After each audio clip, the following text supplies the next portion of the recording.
தற்போதுள்ள இயந்திர அறிவியல் உலகில் வாழ்வதற்கு நமக்கு அளவுக்கு அதிகமான பயம் தேவை, அளவுக்கு அதிகமான கோபம் தேவை. அப்போ தான் இந்த இயந்திர அறிவியல் உலகில் விழிப்புணர்வோடு வாழ முடியும். அப்போ அளவுக்கு அதிகமான கோபத்தையும் பயத்தையும் நம்ம எங்கேருந்து பெற முடியும்? நோய்களில் இருந்தால் பெற முடியும். நோயாளிகள் அளவுக்கு அதிகமான பயத்தோடு இருப்பாங்க, அளவுக்கு அதிகமான கோபத்தோடு இருப்பாங்க. ஒரு மரண பயம், அதுதான் அளவுக்கு அதிகமான பயம். ஒரு மரண பயம் வரும்போது அது ஒரு கோபத்தையும் உருவாக்கும். ஒரு பயத்துக்கான பாதுகாப்பு தான் கோபம். ஒருத்தர்கிட்ட எந்த அளவுக்கு பயம் இருக்கோ அந்த அளவுக்கு அவர்கிட்ட கோபம் இருக்கும்.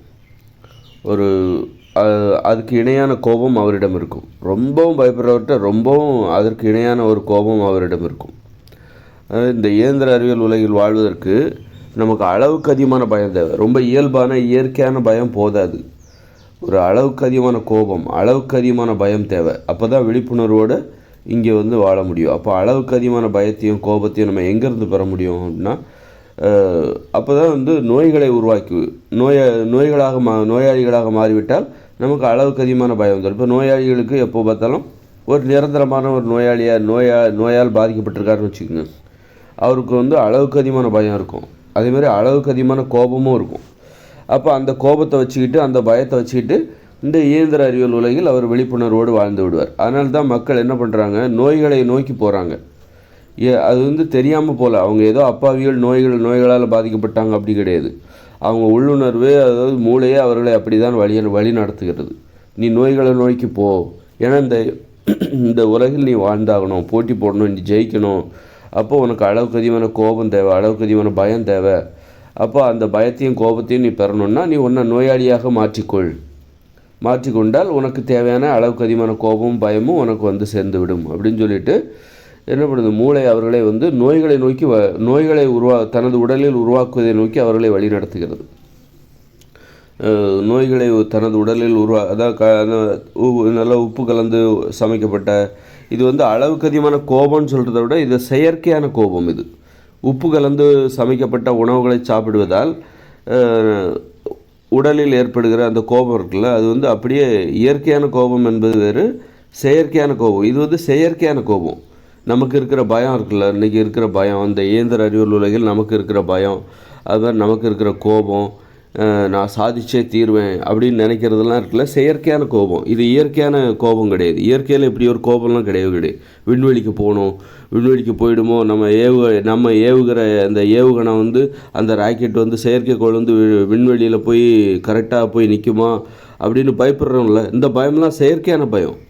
இது இப்படியெல்லாம் ஒன்று இயற்கையான பயம். இதெல்லாம் நாமளாக உருவாக்கிக்கிட்டது, சும்மா நாமளாக உருவாக்கிக்கிட்ட ஒரு பயம். நாமளே உருவாக்கிக்கிட்ட நான் சாதிச்சே தீர்வேன், அந்த எவரெஸ்ட் சிகரத்தில் நான் ஏறியே தீர்வேன் அப்படிங்கிற அந்த கோபம் இருக்குல்ல, அதெல்லாம் செயற்கையானது.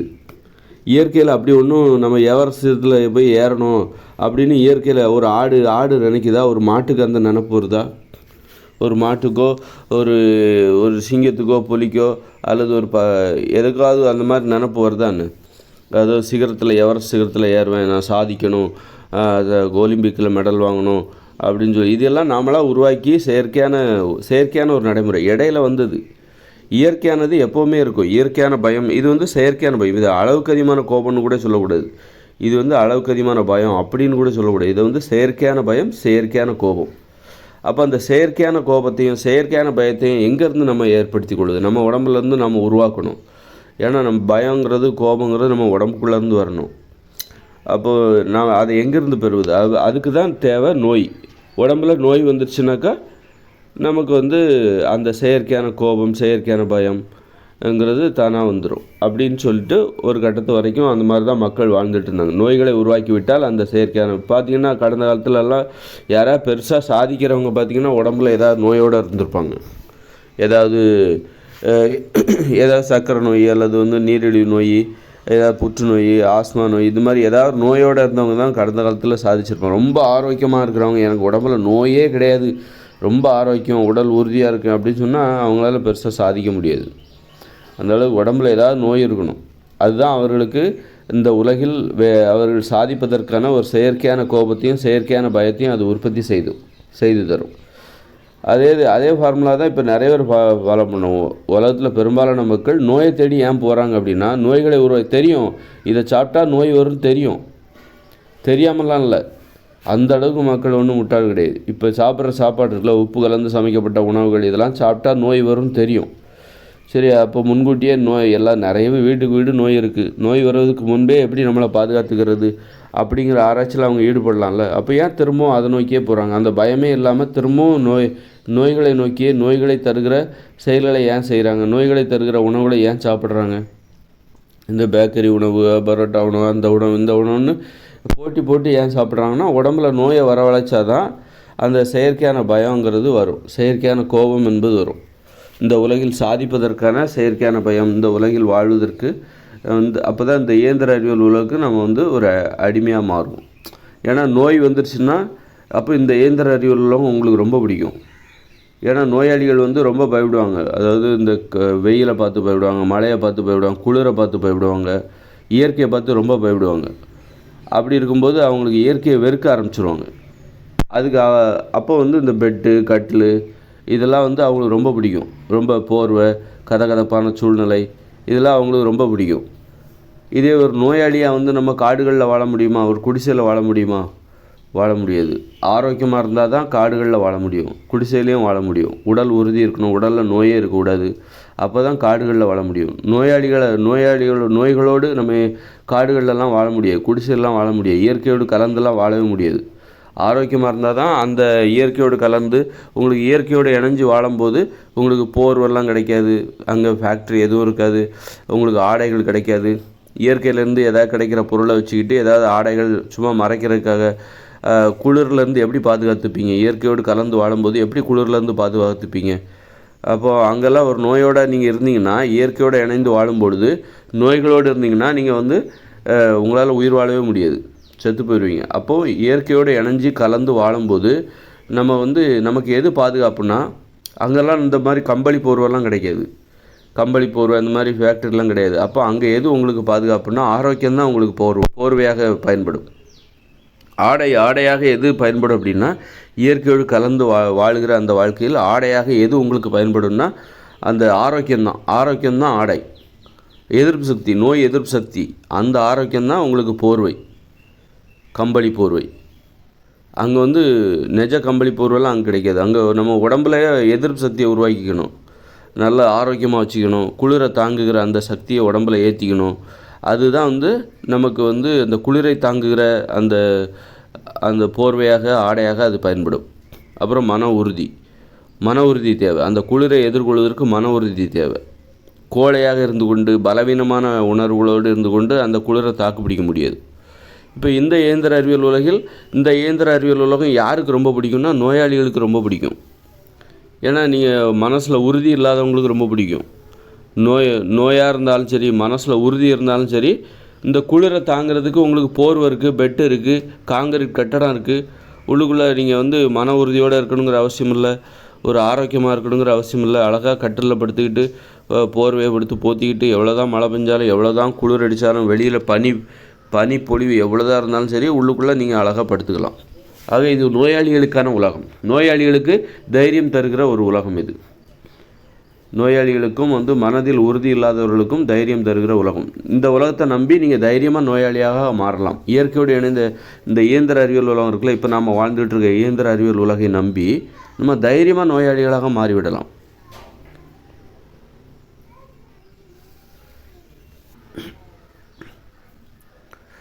பலவீனமானவர்களாகவும் மாறிவிடலாம். இந்த உலகத்தை நம்பி நம்ம பலவீனமானவர்களாகவும் நம்ம மாறிவிடலாம், கோழையாக மாறிவிடலாம், தைரியமாக கோழையாக மாறிடலாம். இந்த உலகத்துக்கு இந்த இயந்திர அறிவியல் உலகம் என்பது கோழைகளுக்கும் நோயாளிகளுக்கும் பலவீனமானவர்களுக்கும் ரொம்ப அதுக்காகவே உருவாக்கின உலகம். அவர்கள் தான் உருவாக்கிய உலகம் இது.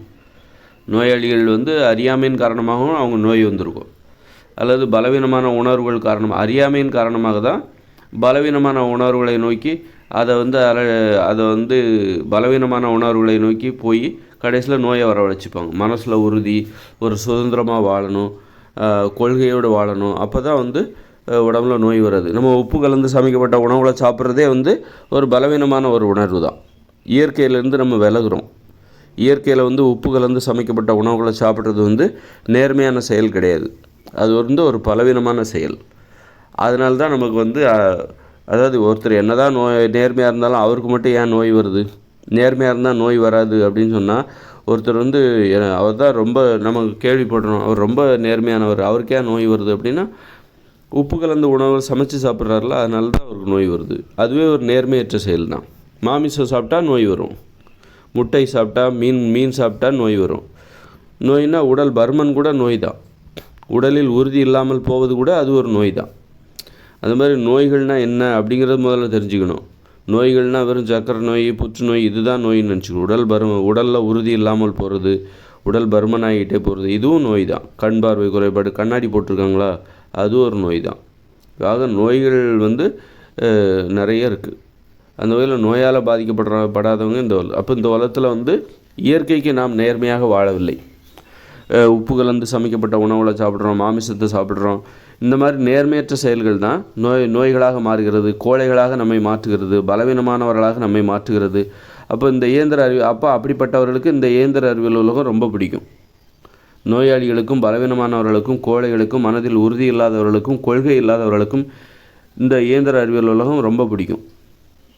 அதனால் இந்த இயந்திர அறிவியல் உலகில் இந்த இயந்திர அறிவியல் உலகுக்கு நேர்மையாக இருக்கிறார்களே தவிர இயற்கைக்கு அவர்கள் நேர்மையாக இல்லை. இந்த மக்கள் வந்து பெரும்பாலும் நேர்மையாக இருக்கிறாங்க அப்படின்னா அவங்க இந்த இயந்திர அறிவியல் உலகுக்கு நேர்மையாக இருக்கிறாங்க.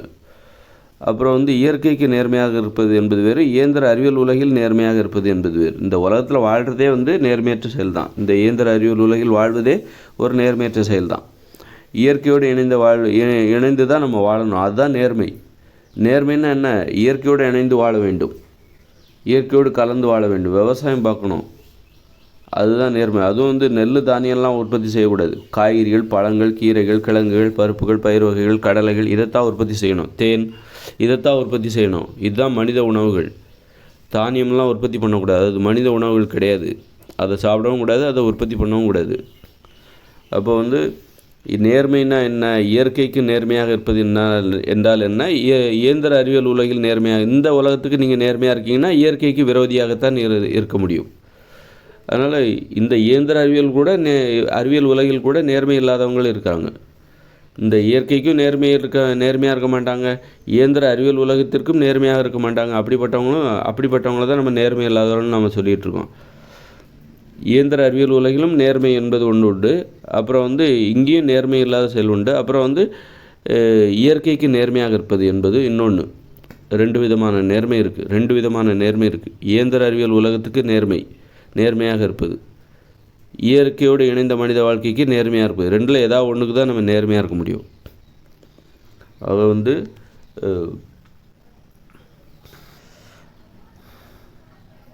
மக்கள் வந்து ஏன் வந்து நோய்களை நோக்கி போகிறாங்க, ஏன் வீட்டுக்கு வீடு நோய் அப்படின்னா மக்கள் தெரிஞ்சே தான் போகிறாங்க. ஏன்னா இந்த இயந்திர அறிவியல் உலகில் வாழ்வதற்கு ஒரு செயற்கையான பயம் தேவை, செயற்கையான கோபம் தேவை. அந்த கோபத்தையும் பயத்தையும் பெறுவதற்கு தனது உடலில் நோய்களை உருவாக்கி கொள்கிறார்கள். நோய்களை உருவாக்குகிற இடத்தை நோக்கி நகர்கிறார்கள். அமைதியை தருகிற இடத்தை விட்டுவிட்டு அமைதியின்மையை நோக்கி அமைதியின்மை எங்கே கிடைக்கும்? நகரங்களில் கிடைக்கும். நகரங்களுக்கு ஏன் மக்கள் போகிறாங்க? அங்கே போனால் உடம்புல நோய் சீக்கிரமாக வரும், மனசில் அமைதியின்மை சீக்கிரமாக வரும், வாழ்க்கையில் அமைதி இருக்காது, மனசுலேயும் அமைதி இருக்காது, சீக்கிரமாக நோய் வரும்.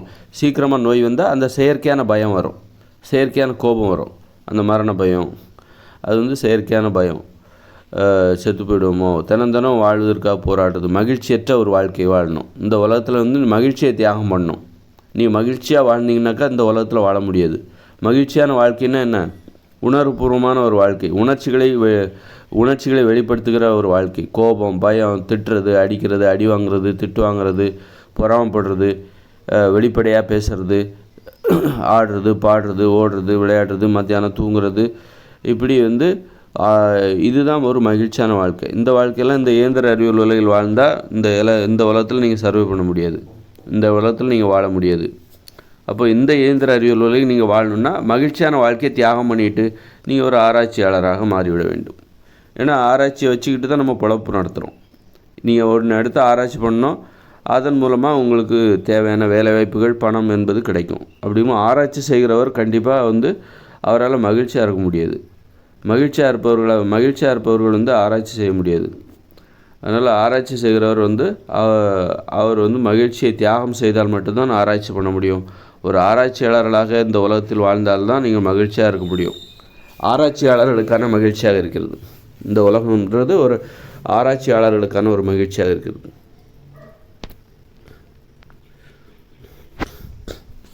நம்ம மகிழ்ச்சியாக வாழணுன்னா மகிழ்ச்சியாக வாழ்வது பற்றி ஆராய்ச்சி பண்ணணும். மகிழ்ச்சியாக எப்படி வாழ்வது, மகிழ்ச்சியாக வாழ்ந்துக்கிட்டே ஆராய்ச்சியில் ஈடுபட வேண்டும். எப்படி மகிழ்ச்சியாக வாழ்வது, அதில் தான் ஒட்டுமொத்த எல்லா மக்களுடைய கவனமும் இருக்கணும். உலகத்தில் உள்ள 800 கோடி பேருடைய கவனமும் எதில் இருக்கணும், மகிழ்ச்சியாக வாழ்வது எப்படி அப்படின்னு சொல்லிட்டு மகிழ்ச்சியாக வாழ்ந்து கொண்டே மகிழ்ச்சியாக வாழ வேண்டும். அந்த ஆராய்ச்சியில் ஈடுபட வேண்டும். இதுதான் இயற்கையோடு இணைந்த மனித வாழ்க்கையில் அவங்களும் ஆராய்ச்சியாளர்கள் தான். 2040 அப்புறம் இந்த இயந்திர அறிவியல் உலகம் செயலிழந்துடும். அப்போது அதன் பிறகு மக்கள்லாம் அங்கே போய் வாழ ஆரம்பிச்சிருவாங்க. எங்கே இயற்கையோடு இணைந்த மனித வாழ்க்கையில் வாழ ஆரம்பிச்சிருவாங்க. அவங்க ஆராய்ச்சி பண்ண மாட்டாங்களா அப்படின்னா அவங்களும் ஆராய்ச்சியாளர்கள் தான். அவங்க என்ன ஆராய்ச்சி பண்ணுவாங்கன்னா மகிழ்ச்சியாக வாழ்வது எப்படி என்கிற ஆராய்ச்சியில் ஈடுபடுவார்கள். மகிழ்ச்சியாக வாழ்ந்து கொண்டே மகிழ்ச்சியான ஆராய்ச்சியில் ஈடுபடுவார்கள். தினமும் விவசாயம் பார்க்குறதா 3 மணி நேரம் விவசாயம் பார்க்கணும். அது மாதிரி உடற்பயிற்சி, ஒரு மணி நேரம் விளையாட்டு, அப்புறம் ஆடல் பாடல் ஓவியம் கவிதை இதுக்கெல்லாம் 1 மணி நேரம், அப்புறம் கிணத்துல நீச்சல் அடித்து குளிப்பது, அப்புறம் வீட்டை சுத்தமாக வச்சுருது, குடும்பத்தினர் காதல், குடும்பத்தினரோடு நேரம் செலவழிப்பது, பெரியவர்களுக்கு உதவியாக இருப்பது அப்படின்னு சொல்லிட்டு இதுதான் மகிழ்ச்சியாக வாழ்வது. இந்த வாழ்க்கையை வாழ்ந்துக்கிட்டே செயல்முறை ஆராய்ச்சி. அங்கே பேப்பர் பேனா புத்தகம்லாம் வெளியிட்டு இருக்க மாட்டாங்க. எப்படி காதலிப்பது, எப்படி விளையாடுவதுன்னு அப்படின்னும் கிடையாது. அங்கே பேனாவும் கிடையாது, இதுவும் கிடையாது, ஒன்றும் கிடையாது, புத்தகம்லாம் கிடையாது. அப்போ அவங்களும் ஆராய்ச்சியாளர்கள் தான். அவங்க எப்படி ஆராய்ச்சி பண்ணுவாங்கன்னா மகிழ்ச்சியாக வாழ்ந்து கொண்டே செயல்முறை ஆராய்ச்சியில் அவர்கள் ஈடுபடுவார்கள். எப்படி மகிழ்ச்சியாக வாழ்வது என மகிழ்ச்சியாக வாழ்ந்து கொண்டு ஆராய்ச்சியில் ஈடுபடுவார்கள். நிறைய அது மாதிரி பார்த்திங்கன்னா உணவு தேவையெல்லாம் இருக்குது. வெறும் ஆடல் பாடல் அப்படிலாம் இல்லாமல் உணவு தேவை இருக்குது. அப்போ அதில் அவங்க ஆராய்ச்சி பண்ணணும். ஏன்னா உணவு தேவை எப்படி பூர்த்தி பண்ணுறது, எந்த உணவுகளை எப்போ பயிரிடணும், எப்படி சேமித்து வைக்கணும், எப்படி பதப்படுத்தணும், இயற்கையிலேருந்து கிடைக்கிற பொருட்களை வைத்துக்கொண்டு எப்படி நம்ம ஒவ்வொரு உணவுகளையும் பதப்படுத்துறது. ஏன்னா உணவு தேவையை பூர்த்தி பண்ணணும்ல. ஏன்னா அங்கே தானியங்கள் கிடையாது, தானியங்களை சாப்பிட மாட்டாங்க. அது கொள்கை, அது இயற்கை, அது மனித உணவு கிடையாது. அது சாப்பிட்டா மனித உறவுமுறை கெட்டு போயிடும், உடல் கெட்டு போயிடும், மனித வாழ்க்கை நல்லா இருக்காது. அதனால் அதெல்லாம் சாப்பிட மாட்டாங்க. அவங்களுக்கு அந்த மாதிரி ஆராய்ச்சி பண்ணி தான் அவங்க அதை ஆராய்ச்சியாளர்கள் அவர்கள்.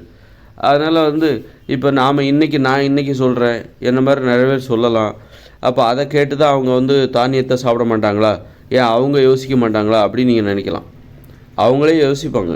ஒரு தானியத்தை சாப்பிடும்போது அவங்க மனநிலை எப்படி மாறுது, உடல்நிலை எப்படி மாறுகிறது, தினசரி வாழ்க்கையில் என்ன மாற்றம் ஏற்படுகிறது, சோம்பேறித்தனமாக இருக்குது, நம்பிக்கை இல்லாமல் இருக்குது, வாழ்வதில் நம்பிக்கை இல்லாத போன்று இருக்கிறது, அது கண்டிப்பாக வரும். அவங்க ஒருவேளை அந்த இயற்கையோடு இணைந்த மனித வாழ்க்கையில் அவங்க சோறு சமைச்சு சாப்பிட்றாங்கன்னு வச்சுக்கோங்களேன், அவங்களுக்கு அங்கேயும் சோம்பேறியாக தான் இருப்பாங்க. அவங்க ஏதோ சும்மா படுத்து தூங்கணும் அப்படி தான் அவங்களுக்கு நினைப்பு வரும். அல்லது சண்டை போடணுன்னு நினைப்பு வரும். ஏன்னா தானியங்களை சாப்பிட்டா உடம்புல அளவுக்கு அதிகமான வலிமை வரும், ஆற்றல் வரும். ஆற்றல் வந்துச்சுன்னா என்ன ஆகும், பிறரை அடக்கணும் ஒடுக்கணும் அப்படிங்கிற எண்ணம் தான் வரும். அதனால் அவங்க என்ன பண்ணுவாங்கனாக்கா அதெல்லாம் சாப்பிட்டு பார்க்கும்போது அவங்களுக்கு ஏற்படுகிற மாற்றம், தினசரி வாழ்க்கையில் ஏற்படுகிற மாற்றத்தை கண்டுபிடிச்சிருவாங்க. நம்மளால் மகிழ்ச்சியாக இருக்க முடியல, நமக்குள்ளே ஒற்றுமை வர மாட்டேங்குது, பிறரை அடிமைப்படுத்தணுங்கிற எண்ணம் தான் வருது, ஒரு அன்பு இல்லை, பாசம் இல்லை அப்படிங்கிறத கண்டுபிடிச்சிருவாங்க. அந்த சோறெல்லாம் ஒருவேளை அவங்க சோறெல்லாம் சமைச்சு சாப்பிட்றாங்கன்னு வச்சுக்கோங்களேன், தானியங்களை சமைத்து சாப்பிடுகிறார்கள். அப்போ அவங்க உடம்பில் ஏற்படுகிற மாற்றத்தை கவனிப்பாங்க. அதனால் மகிழ்ச்சியின் காவலர்களாக அவர்கள் இருப்பார். காரணம் அவங்க ஆராய்ச்சியாளர்களாக இருப்பார்கள். இயற்கையோடு இணைந்த மனிதர் 2040 அப்புறம் அவர்கள் ஒட்டுமொத்த மக்களும் ஆராய்ச்சியில் தான் ஈடுபடுவார்கள். எந்த உணவு எதற்கு நல்ல வலிமை தெரியும், அதே நேரத்தில் நல்ல ஆற்றலை தருகிறது, அதே நேரத்தில் அடிமைத்தனத்தை தந்து விடக்கூடாது. இந்த தானியங்களை சாப்பிடும்போது என்ன மாற்றம் ஏற்படுகிறது. ஆக இப்படி ஒரு மகிழ்ச்சியான காவலர்களாக அவர்கள் இருப்பார்கள். மகிழ்ச்சியை கண்டுபிடிக்கிற எது மகிழ்ச்சியை தரும், எது மகிழ்ச்சியை தராது, எந்த செயல், எந்த உணவு, எந்த ஒரு நடைமுறை ஒரு மக்களுக்கு மகிழ்ச்சியை தராது, இன்னும் மக்கள் எளிமையாக வாழ்வதற்கு என்ன பண்ணணும், என்ன மாற்றத்தை பண்ணணும், நம்ம வாழ்க்கை முறையில் என்ன மாற்றத்தை பண்ணணும் அப்படின்னு சொல்லிட்டு அதை ஆராய்ச்சி செய்கிறவர்களாக அவர்கள் இருப்பார்கள். இயற்கையோடு இணைந்த மனித வாழ்க்கையில் இயற்கையோடு இணைஞ்ச மனுஷ வாழ்க்கையில் 2040 அப்புறம் இந்த காட்டுவாசிகள் மாதிரி காடுகளில் வசிக்கிற மக்கள் எப்படி பண்ணுவாங்க, இந்த முகத்துலலாம் ஏதாவது கீறிக்கிட்டு உதட்டில் பெரிய வளையத்தை மாட்டிக்கிட்டு இந்த ஒரு மாதிரி பயமுறுத்துகிற மாதிரியான அவங்க வாழ்க்கையை பார்த்து தான் நம்ம என்ன நினைக்கிறோன்னா காடுகளில் வாழ்ந்தால் இப்படி தான் வாழ்வாங்க போல்க அப்படின்னு நம்ம நினைக்கிறோம். இப்போ காடுகளில் வாழ்கிற மூட நம்பிக்கை இது. காடுகளில் எப்படி வாழணும்னு அவங்களுக்கு தெரில. எப்படி நகரங்களில் நம்ம எப்படி நகரங்களில் வாழ்ந்தால் கூட நமக்கு மூட நம்பிக்கையோடு வாழ்ந்துகிட்டு இருக்கோம். அதே மாதிரி அவங்க காடுகளிலும் மூட நம்பிக்கையோடு வாழ்ந்து கொண்டு இருக்கிறார்கள். ஏன் அப்படின்னா அந்த மாதிரி அவங்க வந்து உதட்டில் வளையம் போடுறது, உடம்பு ஃபுல்லாக ஏதாவது வரைஞ்சி வைக்கிறது, ஒரு மோசமான பார்க்கவே வந்து அருவருப்பாக தான் அந்த காடுகளில் வாழ்கிற மக்கள், இப்போதைக்கு காடுகளில் வாழ்கிற மக்கள் பார்ப்பதற்கு அருவருப்பாக தான் இருக்குது. ஒன்றும் பார்க்குறதுக்கு வித்தியாசமாக இருக்குது, வினோதமாக இருக்குது. மற்றபடி அது விரும்பத்தகுந்தது மாதிரி இல்லை. ரொம்ப பயங்கரமான உடம்பெல்லாம் கீறுறாங்க. கீறி அந்த தழும்புகளை ஏற்படுத்தி அதை ஒரு டிசைன் மாதிரி மாற்றுறாங்க. ஏன் அந்த மாதிரிலாம் பண்ணுறாங்க அப்படின்னா அவங்களுக்கும் அந்த வன்முறை பயங்கிறது இருக்குது. அவங்களும் வந்து இந்த மாமிசத்தை சாப்பிட்றாங்க. அவங்களுக்கு எதை சாப்பிடணும் எதை சாப்பிடக்கூடாது. அவங்களும் விவசாயம் பண்ணுறது கிடையாது. ஒரு கிராமத்தில் சும்மா வேட்டையாடுறது தான் அவங்களுக்கு ஒரு தொழிலாக இருக்குது. விவசாயம் பண்ணுறதுங்கிறது வந்து உனக்கு தேவையான அது ஒரு அறிவுபூர்வமான நடைமுறை. தினசரி உணவை வந்து நீ இன்றைக்கி வேட்டைக்கு போய் என்ன கிடைக்குதோ அதை எடுத்துகிட்டு வர்றதுங்கிறது வந்து அப்படி இல்லாமல் நீ வந்து நீ உணவை சேமித்து வைக்கணும், பதப்படுத்தணும். அதெல்லாம் ஒரு அறிவுபூர்வமான வாழ்க்கை. அந்த வாழ்க்கையை ஏன் அந்த காடுகளில் வாழ்கிற மக்களால் வாழ முடியவில்லை? அவர்கள் ஏன் மூட நம்பிக்கையில் இருக்கிறார்கள்? ஏன் உடம்பெல்லாம் வந்து ஏதாவது விகாரமாக ஏதாவது தழும்புகளை ஏற்படுத்தி வச்சுருக்காங்கன்னா அவங்களுக்கும் பயம் இருக்குது. வன்முறை பயம். எந்த பயம்னா இப்போ நகரங்களில் நாமெல்லாம் போயிட்டு அந்த காடுகளில் வாழ்கிற மக்களை போய் ஏதாவது தொல்லை பண்ணுவோம். அங்கே உண்மையிலே வந்து அந்த காடுகளில் வாழ்கிற மக்கள் ஒரு நாகரிகமாக அறிவுபூர்வமாக வாழ்கிறார்கள் என வைத்துக்கொள்வோம். உடம்பு அழகாக இருக்காங்கன்னு வச்சுக்கோங்க. அப்போ இப்போ இங்கே நகரங்களில் வாழ்கிற மக்கள், இப்போ நாமெல்லாம் வாழ்ந்துட்டுருக்கலாம், இங்கேருந்து அங்கே போய் என்ன பண்ணுவாங்கன்னா அங்கே உள்ள பெண்களை வந்து ரேப் பண்ணுவாங்க. அந்த மாதிரி பாலியல் தொல்லைகள் எதுவும் வந்துவிடக்கூடாது என்பதற்காக அந்த காட்டுவாசிகள் என்ன பண்ணுறாங்க, தங்களை வந்து ஒரு அலங்கோலமாக ஒரு அருவருப்பான தோற்றத்தை ஏற்படுத்துகிற மாதிரி பார்த்தா ஆசை எதுவும் வந்துடக்கூடாது, ஆசைப்பட்டு விடக்கூடாது என்பதற்காக அவங்க தங்களை வந்து அலங்கோலமாக மாற்றிக்கொள்கிறார்கள். அதாவது பாலியல் தொந்தரவுகள் இந்த மாதிரி நம்மெல்லாம் வாழ்ந்துட்டுருக்கோம்ல, இந்த மாதிரி ஒரு வாழ்க்கை. இங்கேருந்து மக்கள் அங்கே காடுகளில் வாழ்கிற மக்களை போய் பார்த்து அங்கே உள்ள மக்களுக்கு எதுவும் பாலியல் ரீதியாக இடையூறு கொடுத்து விடக்கூடாது என்பதற்காக தான் அவங்க தங்களை வந்து அலங்கோலமாக மாற்றிக்கிறாங்க. உதட்டில் வளையத்தை போட்டுக்கிட்டு ஒழுங்காக குளிக்கிறது கிடையாது. ஏன் அந்த மாதிரி இருக்காங்கன்னா அவங்க வந்து அந்த மாதிரி அலங்கோலமாக மாற்றிட்டா இங்கேருந்து அவங்கள பார்க்க போகிறவங்க பார்த்துட்டு திரும்பி வந்துடுவாங்க. இல்லைன்னா அவங்க ரொம்ப அழகாக இருக்காங்கன்னு வச்சுக்கோங்க. காடுகளில் வாழ்கிற மக்கள் நம்ம இப்போ வந்து இங்கே வாழ்கிற மக்களை போல் ரொம்ப அழகாக இருக்காங்கன்னா அங்கே உள்ள பெண்களை வந்து இந்த காடுகளில் வாழ்கிற பெண்களை வந்து கண்டிப்பாக கற்பழிப்பதற்கு, பலாத்காரம் செய்வதற்கு, பாலியல் வன்முறையில் ஈடுபடுவதற்கு வாய்ப்பு இருக்குது. அதனால தான் அந்த காடுகளில் வாழ்கிற மக்கள் தங்களை பாதுகாத்து கொள்ள வேண்டும், பாலியல் வன்முறைகளிலிருந்து தங்களை பாதுகாத்து கொள்ள வேண்டும் என்பதற்காக தங்கள் உடலை வந்து அலங்கோலமாக மாற்றிக்கொள்கிறார்கள்.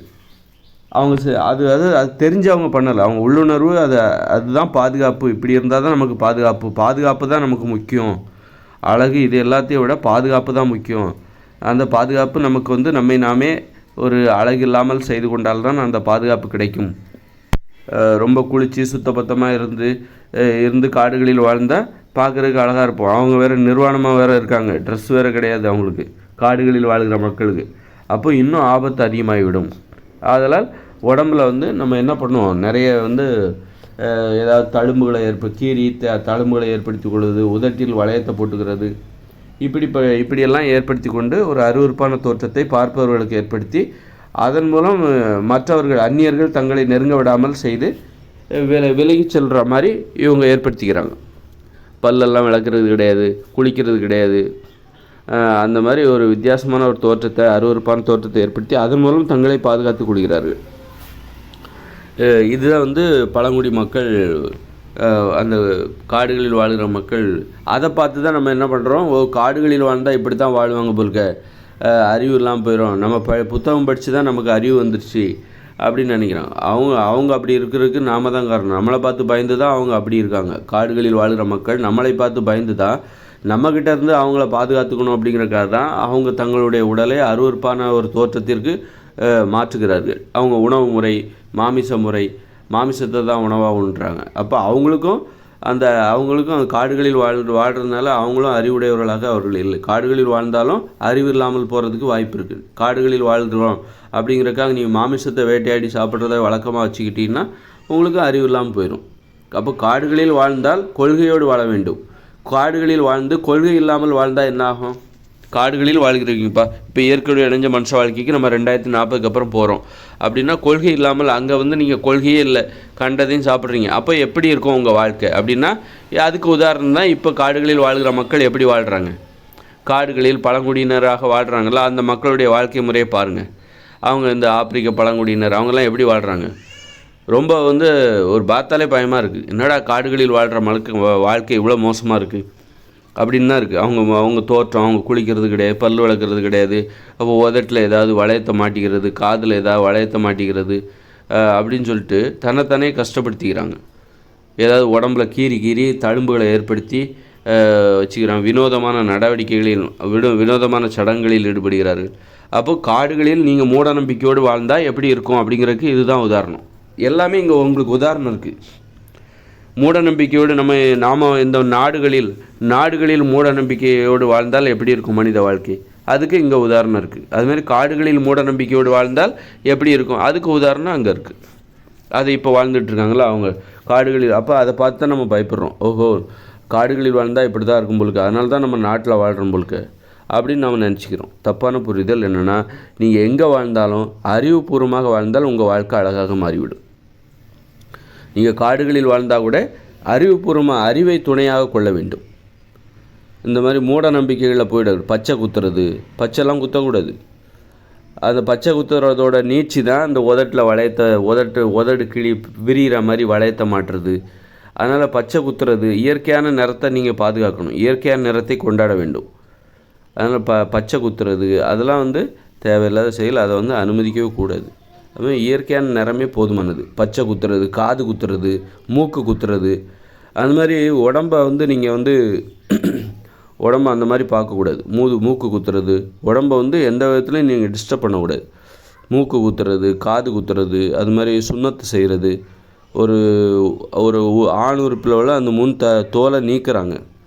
ஏதோ இயற்கையில் இயற்கைக்கு ஒன்றும் தெரியாத மாதிரி இவங்களுக்கு தான் எல்லாம். அதனால் ஏற்படுற நன்மை, சுன்னத் செய்கிறனால ஏற்படுற நன்மை என்ன அப்படின்னு வேற சொல்லிக்கிறாங்க.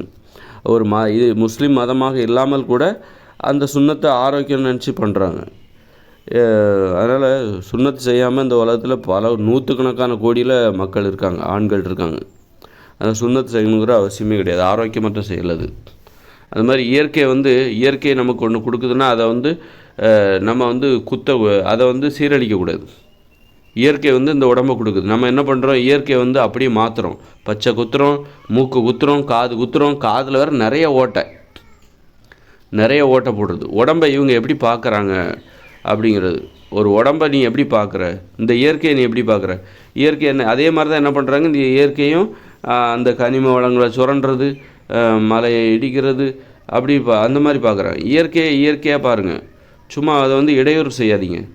அதை திருத்துறது, ஓவராக திருத்துறது, ரொம்பவும் மாற்றுறது, தனக்கு தகுந்த மாதிரி ரொம்பவும் மாற்றுறது, எங்கெல்லாம் அது மாதிரி அணு உலைகளை ரொம்ப அலட்சியமாக செயல்படுறது, அணு உலைகளை அமைக்கிறது. அது வெடிச்சதுன்னா என்ன ஆகும், ஒரு 100 வருஷத்துக்கு புல்லே முளைக்காது அந்த ஒரு சரௌண்டிங்கில். ஒரு 10-20 கிலோமீட்டரில் உங்களுக்கு புல்லே விளைக்கும். அப்போ ஏன் அணுகுண்டுகளை உற்பத்தி பண்ணுற, ஏன் அணு உலைகளை ஏற்படுத்தி பண்ணி வச்சுட்ருக்கு. அப்போ இந்த மனப்பான்மை தான் இதோட ஆரம்பம் எங்கே இருக்குது. இந்த பச்சை குத்துறது, காது குத்துறது, ஓட்டை போடுறது, ஒரு இயற்கை உனக்கு கொடுக்கறத ஒரு பொக்கிஷமாக பார்த்து அதை எப்படி பாதுகாக்க தெரியாமல் அதை ஓட்டை போடுறது, மூக்கில் ஓட்டை போடுறது, காதில் ஓட்டை போடுறது, பச்சை குத்துறது, இந்த மாதிரி செயல்கள்லாம் இருக்குல்ல. இதுவும் இந்த இயற்கை மீது நாம் செய்கிற ஒரு வன்முறையாகத்தான் இருக்குது. இது இந்த குணம் தான் பச்சை குத்துற, அதோட பழங்குடியின வாயில் வளையம் வைக்கிறது, அந்த மாதிரிலாம் பண்ணிகிட்ருக்காங்க. அது மாதிரி இயற்கை கொடுக்குற.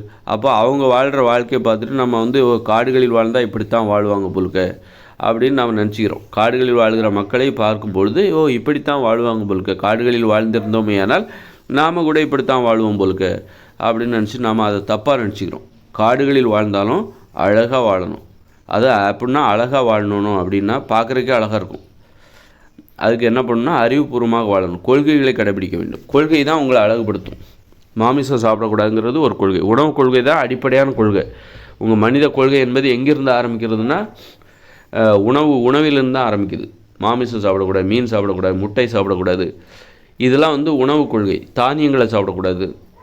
அப்போது மனுஷங்க என்ன பண்ணணும், காய்கறிகள், பழங்கள், கீரைகள், கிழங்குகள், பயிர்கள், பருப்பு வகைகள், கடலைகள், தேன், பால், மோர், தயிர் இதான் சாப்பிட்ணும். கீரைகள், மூலிகைகள் இதுதான் சாப்பிடணும். இது தவிர வேறு எதுவுமே சாப்பிடக்கூடாது. அப்போ இந்த உணவெல்லாம் நீங்கள் சேமித்து வைக்கணும். இயற்கையோடு இணைந்த மனித வாழ்க்கையில் உணவை சேமித்து வைக்கணும், பதப்படுத்தி பக்குவப்படுத்தி. தினமும் உங்களுக்கு வயலில் போய் உங்களுக்கு தேவையான உணவு கிடைக்கும்னு சொல்ல முடியாது. அதனால் ஒரு வாட்டி நிறையா கிடைக்கும் போதே அதை எப்படி சேமித்து வைக்கிறது, அதுக்கு தான் தேன் ரொம்ப பயன்படும்.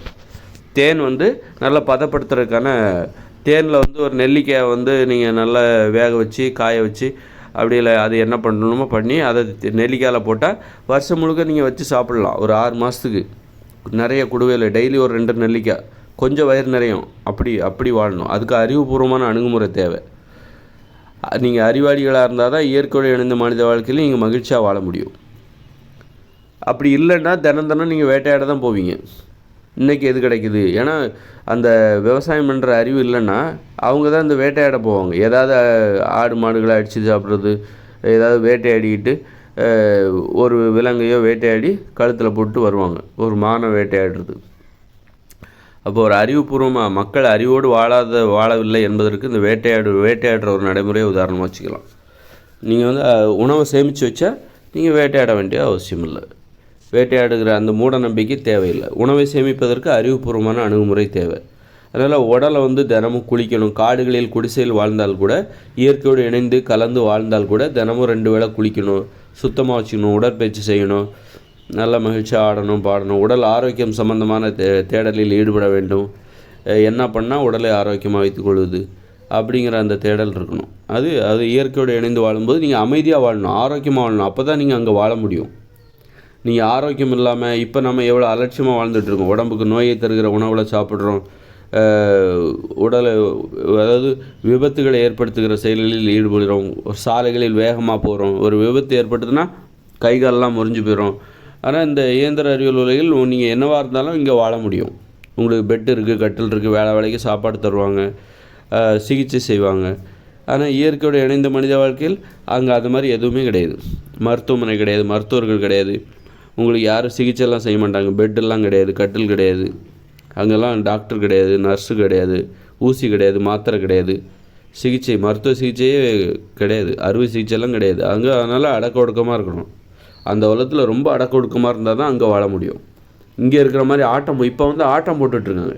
இந்த இயந்திர அறிவியல் உலகம் என்பது ஆட்டம் போடுகிற உலகமாக இருக்கிறது.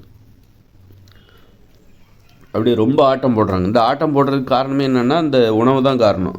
நீங்கள் இட்லி, பூரி, பொங்கல், தோசை, சோறு, பிரியாணிலாம் சாப்பிட்றீங்களா, இதை சாப்பிட்டோன்னா உங்களுக்கு ஒரு எனர்ஜி கிடைக்குது பாருங்கள். அந்த எனர்ஜி தான் இந்த ஆட்டத்துக்கு காரணம். வேகமாக வண்டியில் போகிறது, விண்வெளிக்கு போகிறது, கப்பலில் போகிறது, இதெல்லாம் ஆட்டம். எவ்வளோ விபத்து பாருங்கள். 10 லட்சம் பேர் வருஷத்துக்கு சாகுறாங்க. இந்த ஆட்டத்துக்கு 10 லட்சம் பேர் சாகுறாங்க. இந்த மாதிரி ஆட்டம் போடுறதுக்கு நம்ம 10 லட்சம் பேரை ஒவ்வொரு வருஷமும் விலையாக கொடுக்க வேண்டும். அப்புறம் நோய்கள், இவங்க அப்படி அதை சாப்பிட்றது இதை சாப்பிட்றது எல்லாத்தையும் சாப்பிட்டுவிட்டு நோய்களுக்கு வருஷத்துக்கு கோடிக்கணக்கான நோயால் சாகுறாங்க. 70 வயசுக்கு மேலே சராசரியாக 70 வயசு வரைக்கும் தான் வாழ்கிறாங்க. அதுக்கப்புறம் வாழ்கிறது கிடையாது. அப்படின்னா என்ன, அது நோய்களுக்கு பலியாகிறாங்க. அப்போது ஒவ்வொரு வருஷமும் சாகிறவங்க எல்லாருமே நோய்களுக்கு பலியாகிறாங்க. நோய்களுக்கு நம்ம போடுற ஆட்டத்துக்கு கொடுக்கக்கூடிய விலைகள் இதெல்லாம். நாம் போடுகிற ஆட்டம் இருக்குல்ல, அந்த ஆட்டத்துக்கு நாம் கொடுக்குற விலைகள் தான் இந்த மரணங்கள்.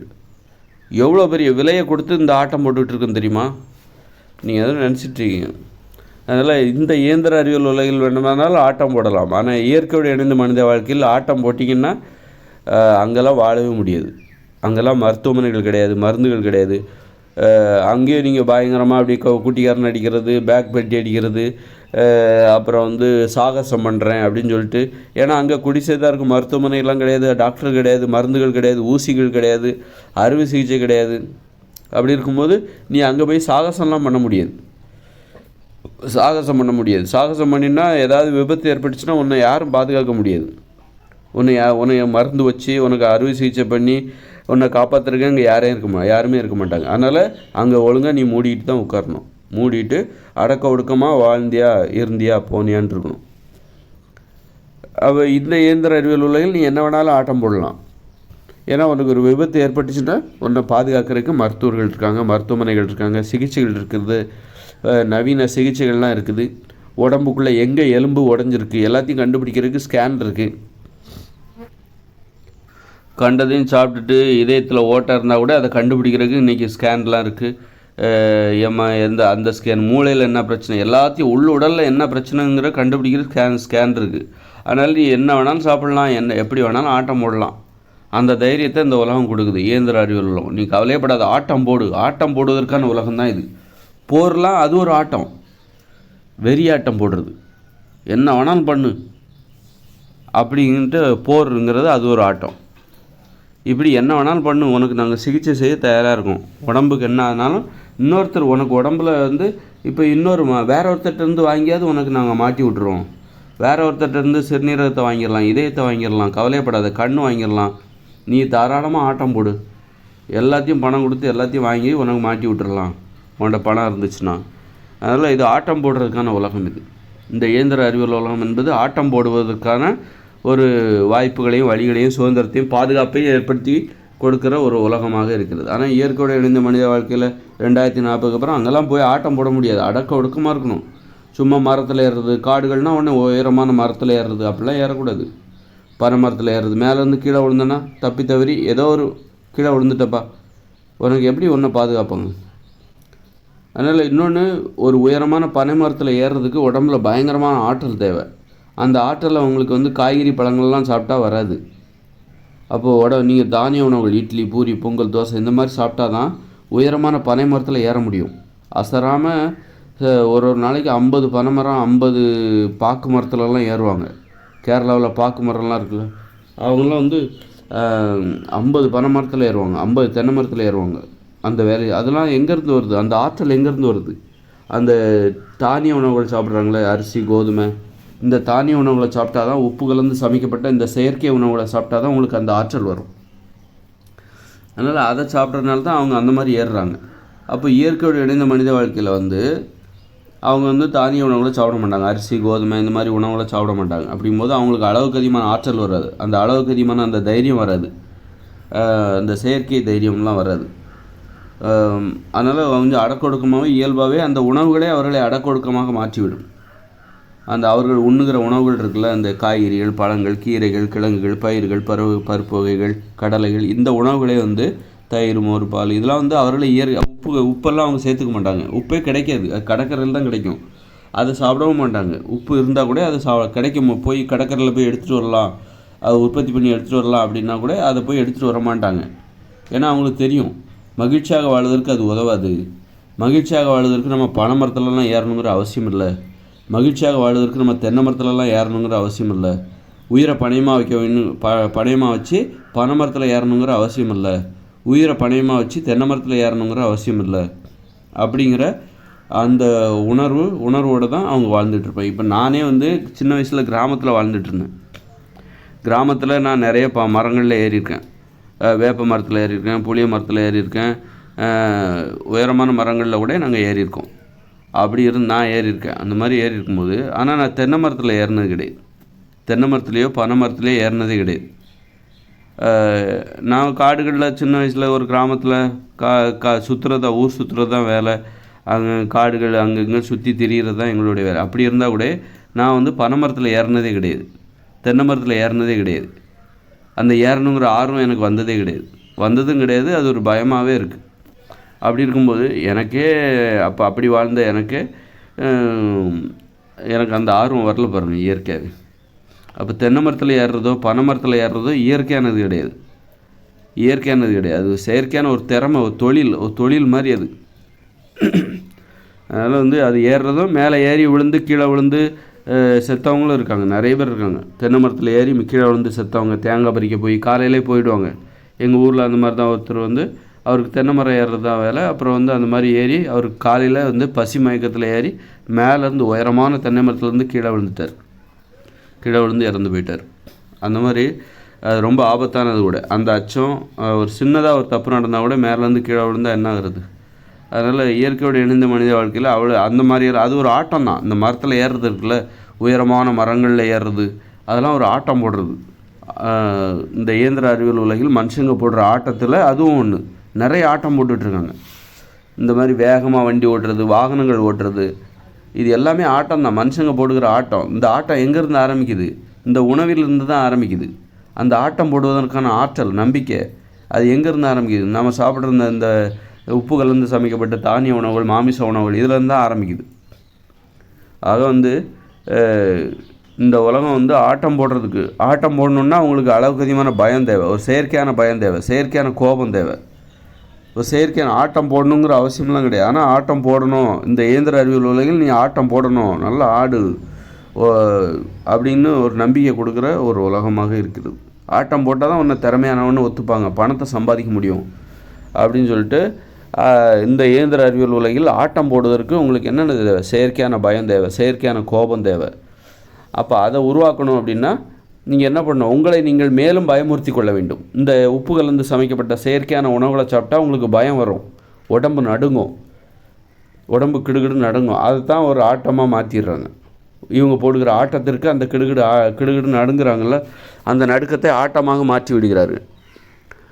இன்ஜினியர் ஆகுது, டாக்டர் ஆகுறது, இதுக்கெல்லாம் என்ன காரணம்னா இந்த உப்பு கலந்து சமைக்கப்பட்ட உணவுகளை சாப்பிடும்போது ஒரு பயம் வரும். ஒரு தவறான செயலை செய்கிறோம், உடலுக்கு நோயை ஏற்படுத்துகிற ஒரு செயலை நாம் செய்கிறோம்.